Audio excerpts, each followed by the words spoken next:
Prime, your sneak peek into the world of business, finance, and economies. I'm Eben Mabunda. Let's get started. Now, coming up, marketing today is more than just promotion. It's about building relationships, trust, and meaningful experiences.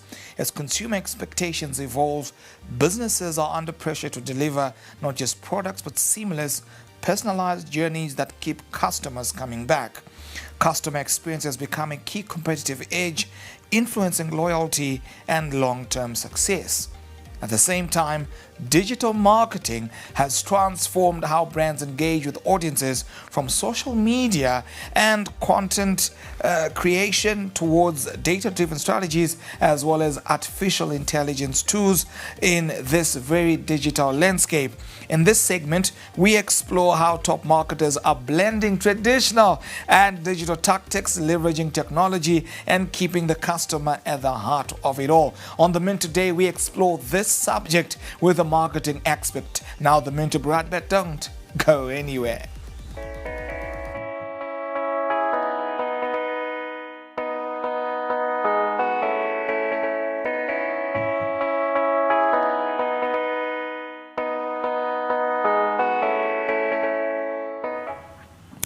Welcome back to The Mint. We are broadcasting to you live from Zimbabwe's capital, Harare. I'm Eben Mabunda. We are engaging in conversation on all matters marketing. And for that, I'm joined in the studio by Clemens Mutembo, a marketing expert. Clemens, hello and welcome to The Mint.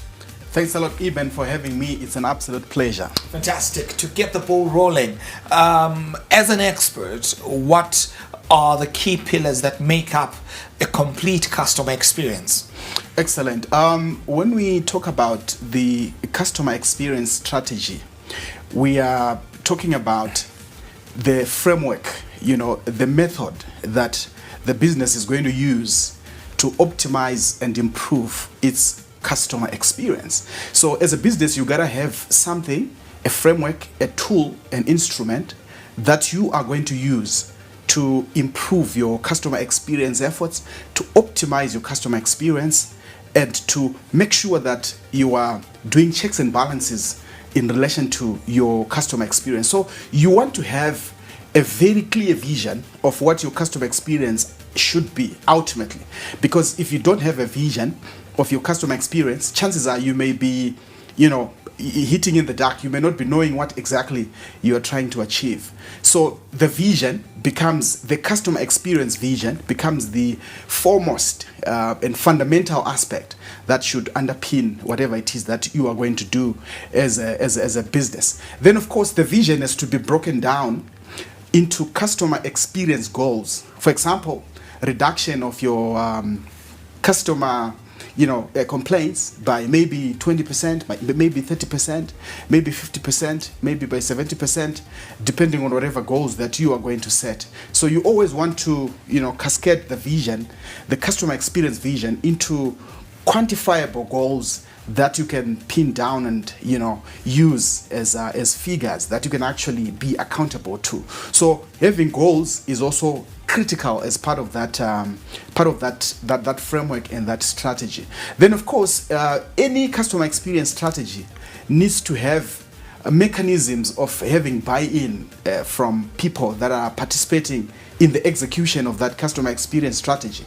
In other words, so you have to have some incentives that you give out to the people that are going to be participating in the execution of that strategy. Because just to jump in there, may you speak to just how the digital revolution has transformed the marketing landscape, as it were, and perhaps the manner in which business now has to relate with its audience, or should I say potential clients? Absolutely. A business is a unit, Eben, that functions in the multiplicity of environments. And one of the key environments within which a business functions is the technological environment.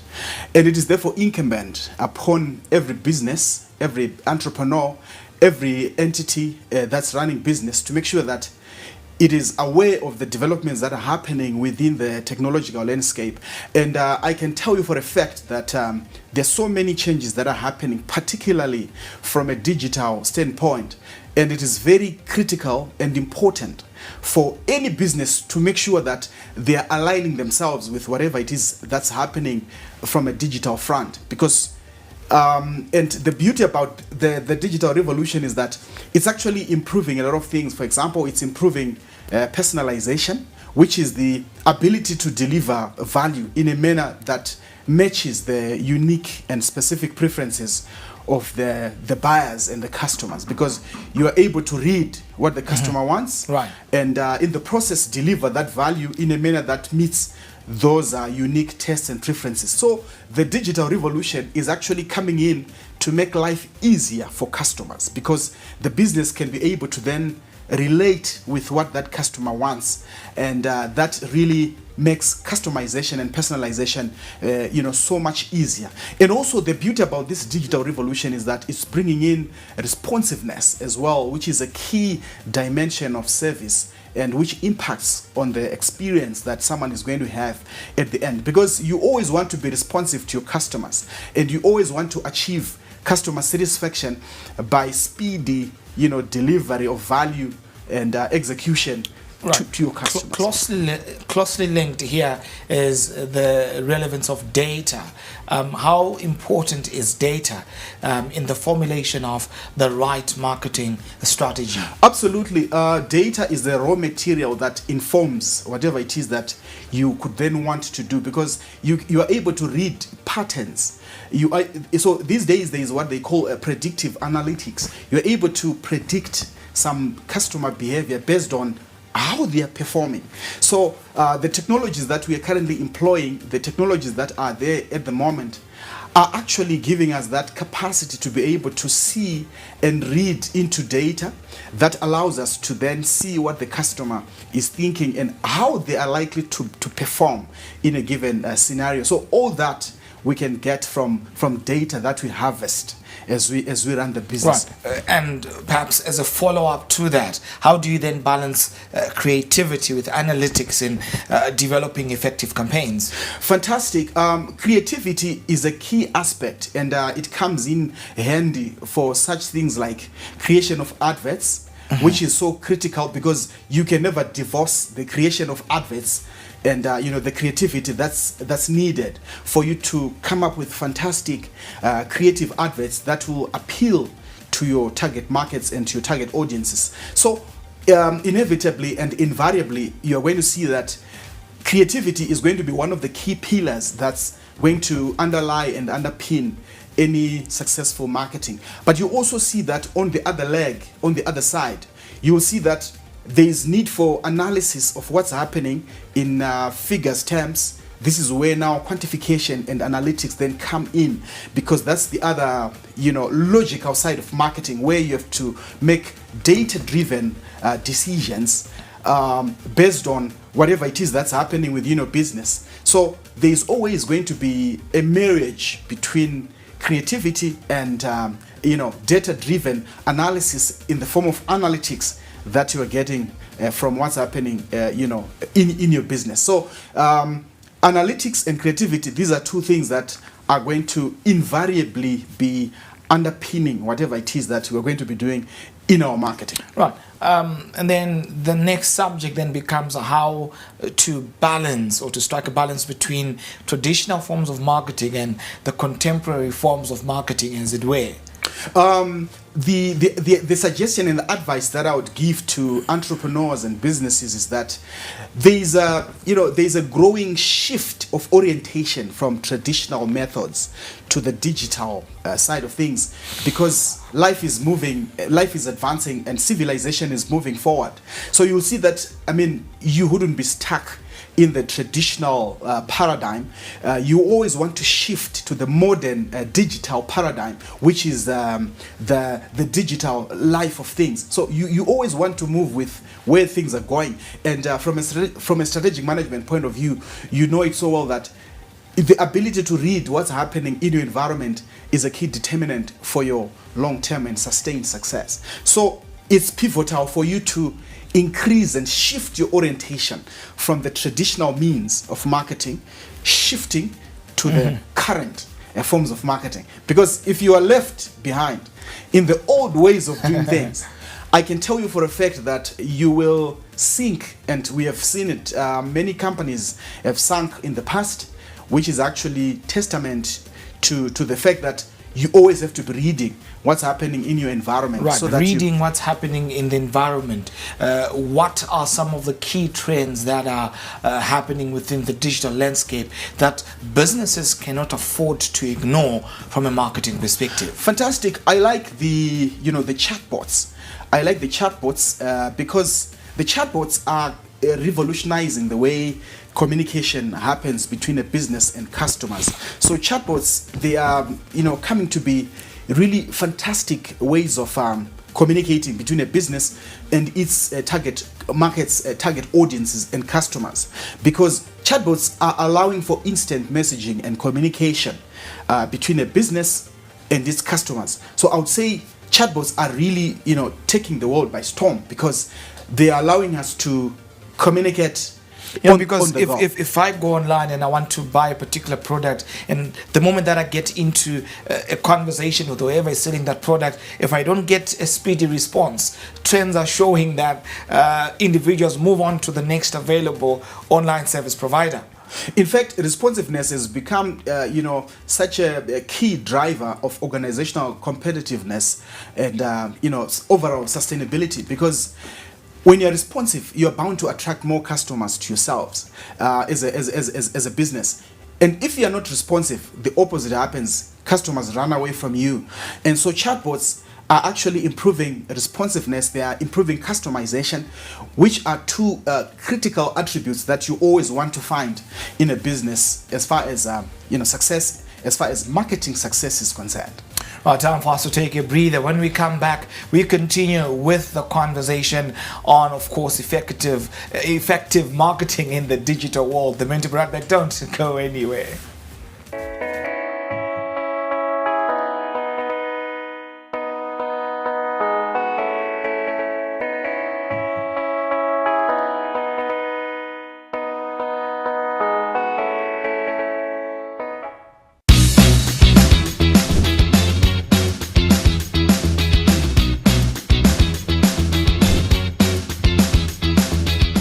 Dental checkups, experiments, games.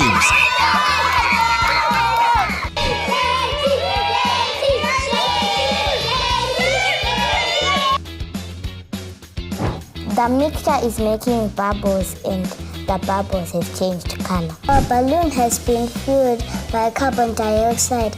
We have it all right here on Happy Sprouts. Catch us exclusively on ZTN Prime, DSTV channel 294. Welcome back, gospel music lovers, to another season of My Ultimate Gospel 10. Your ultimate destination for soul-stirring melodies and inspirational stories. And prepare me for a good day. God is faithful because He's holy. Wow, this is beautiful. Each week, they'll be revealing their top 10 gospel songs. Meet Miss Becky K, the dynamic and passionate new presenter for Season 3. If you are ready, let's get into My Ultimate Gospel 10. Premiering soon, only on ZTN Prime. Stay tuned and let the music uplift your soul. Pardon? Look up. Whoa! Okay. I'm Ollie J, your host and captain for this technological voyage. They say that curiosity killed the cat. Well, we say curiosity makes you swipe. Okay, there's a real big one. Oh, okay. Okay, take the elevator. Okay, that one came out of Look up. From some tech-tastic adventures to some out-of-this-world Zimbabwean inventions to the scientifically mind-boggling, we show it all. What we're looking at is two charging ports to charge the vehicle. And things get electric. Catch Swipe right here on ZTN Prime, DSTV channel 294.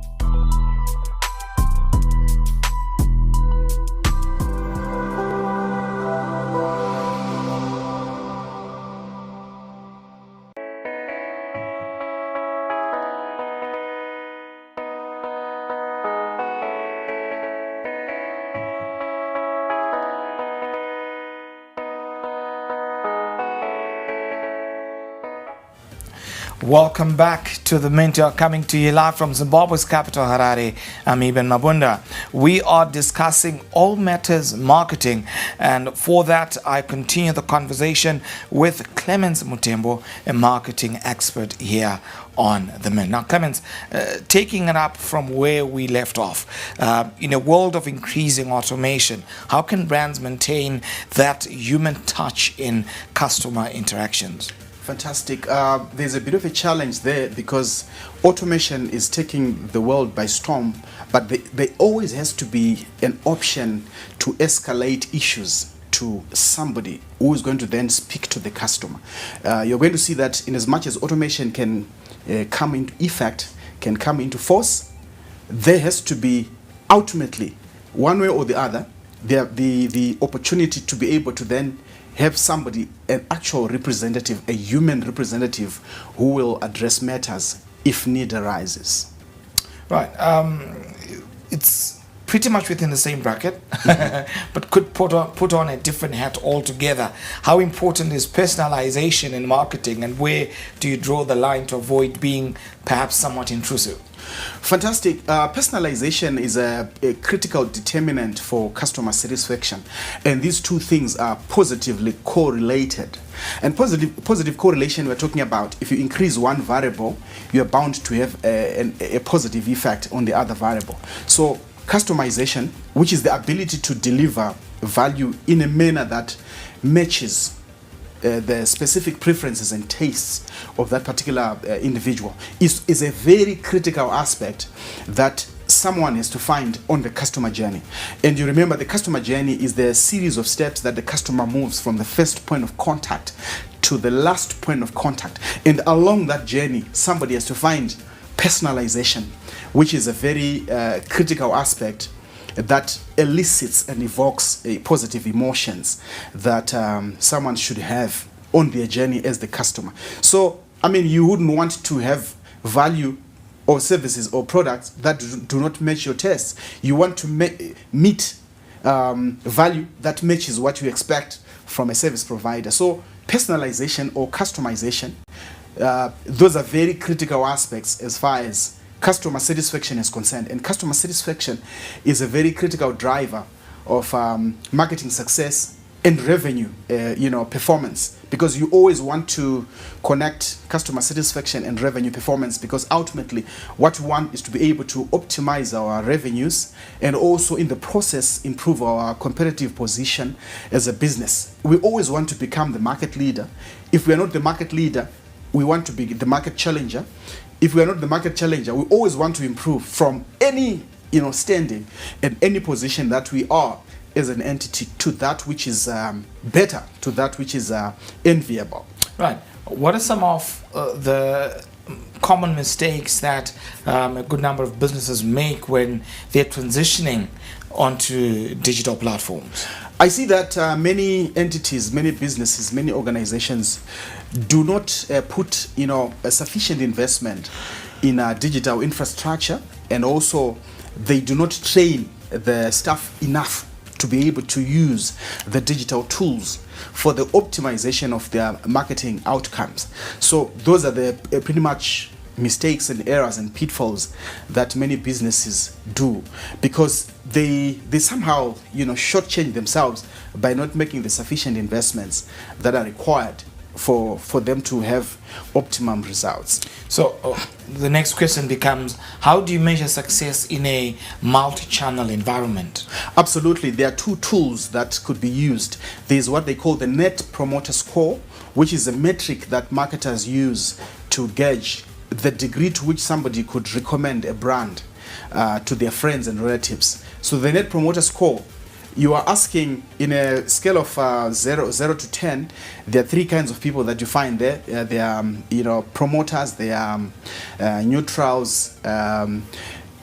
You always want to make sure that promoters are more than those that say, I wouldn't buy this brand, I wouldn't buy this product, I wouldn't buy this service. The other tool that could be used is called... So you have promoters, you have the neutral, and then you have those that are anti. Detractors, yes. Okay. Detractors. A detractor is someone who is saying, you shouldn't go to such a brand because they had a negative experience. All right. So if you collect 100 people, if you ask them, if you speak to them, if you chat with them, whatever responses they are going to give you will allow you to then compute this metric called the Net Promoter Score. It's a very key metric that you find in marketing that is used to give you an indication of how you're faring from a customer satisfaction and from a customer experience standpoint. Do you do that physically, or that's now done digitally? How does it work? We do on both fronts, physically, yes, depending on the thrust at that moment, but we can also do it using the digital methods and digital tools, because things are changing nowadays. Methods of reaching out to customers have become digital. So in the interest of cutting down on costs and also saving on time, you always want to employ the best possible tools. Then of course we have the second tool, which is called the Customer Satisfaction Index, which is also one other tool that then sees and tries to analyze what is driving customer satisfaction from the key performance attributes like your responsiveness, reliability, friendliness, accuracy, and thankfulness. Let me come in there.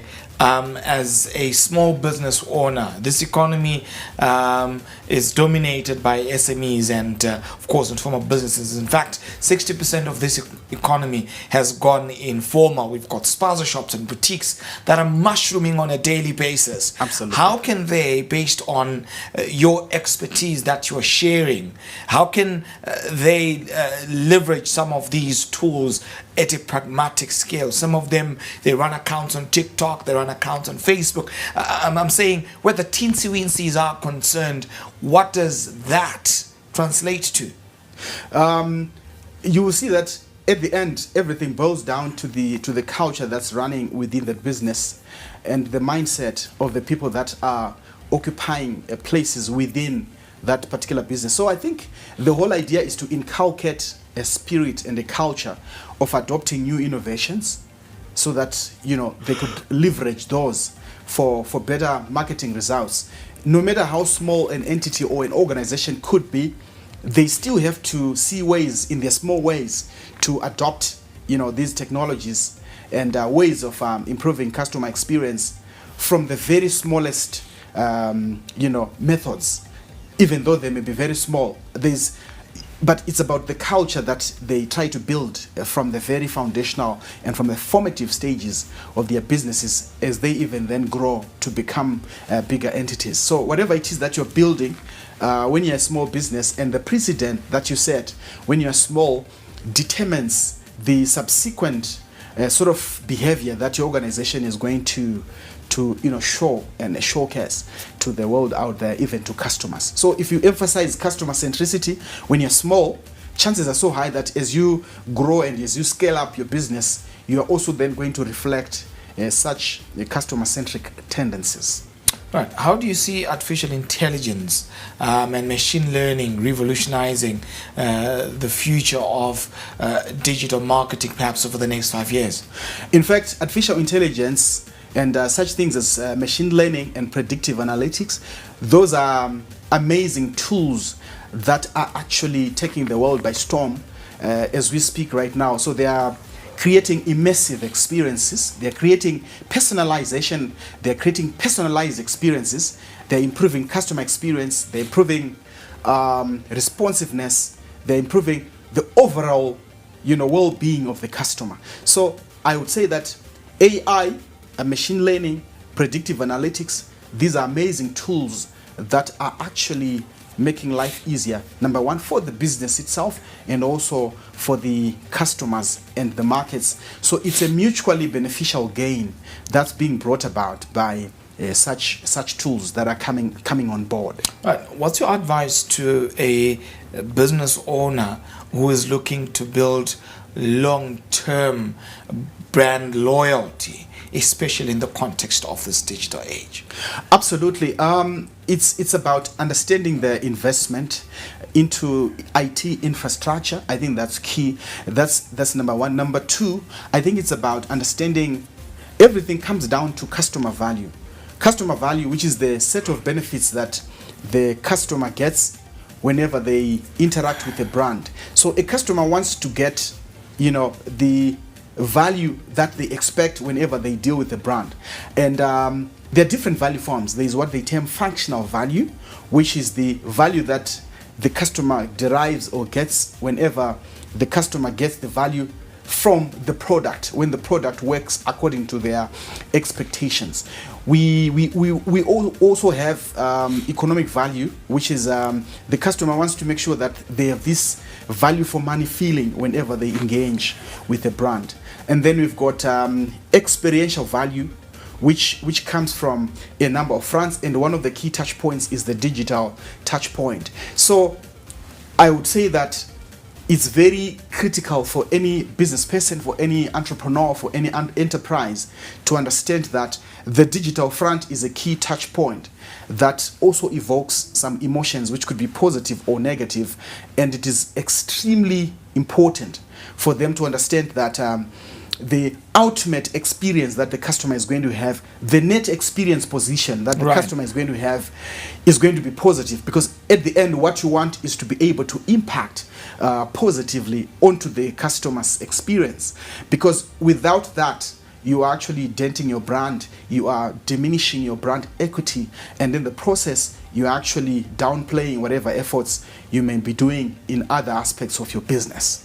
Right. Lastly, as we wrap up, of course, what advice would you give to a marketer or a sole proprietor? That means an individual business owner who's running as the manager, who's running as perhaps the cashier, and is also operating as the marketer. What advice would you give in just 1 minute? I would say that see the customer to be the king they are. I mean, customers are the kingpins of business success. We could have a lot more stakeholders, but without the customer, I would say that the business wouldn't be successful. So I would say that let's focus more on making sure that we have excellent customer experiences. Let's focus on making sure that our customers are satisfied, they are happy. If they are happy, satisfied, delighted, that will impact on the financial performance of the business, and that will also impact on the strategic and the competitive position of the business, and ultimately that will really have really amazing rewards for you, the business, and of course other stakeholders. Clemens Mutembo, a marketing expert, thank you for appearing on The Mint. My greatest pleasure. Thanks a lot, Eben. Fantastic. And of course, that's a wrap on The Mint today. Do follow us on our social media handles as InPapers TV Network, as well as at ZTN Prime. Your views and your thoughts are important to us. Remember to catch us every weekday at 2 p.m. Central African Time for the juiciest business stories in Zimbabwe, on the continent, as well as beyond. I'm Ibem Nabunda, the money man. Let them do what they do. But we do what we do. We mean business. Thank you for watching and have a good day.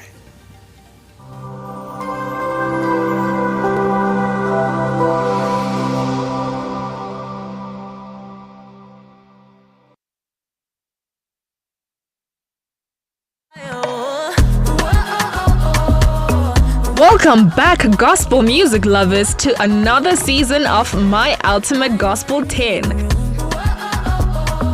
Your ultimate destination for soul-stirring melodies and inspirational stories. Might prepare me for a good day. And God is faithful because He's holy. Like, wow, this is beautiful. Each week, they'll be revealing their top 10 gospel songs. Meet Miss Becky K, the dynamic and passionate new presenter for Season 3. If you are ready, let's get into My Ultimate Gospel 10. Premiering soon, only on ZTN Prime. Stay tuned and let the music uplift your soul.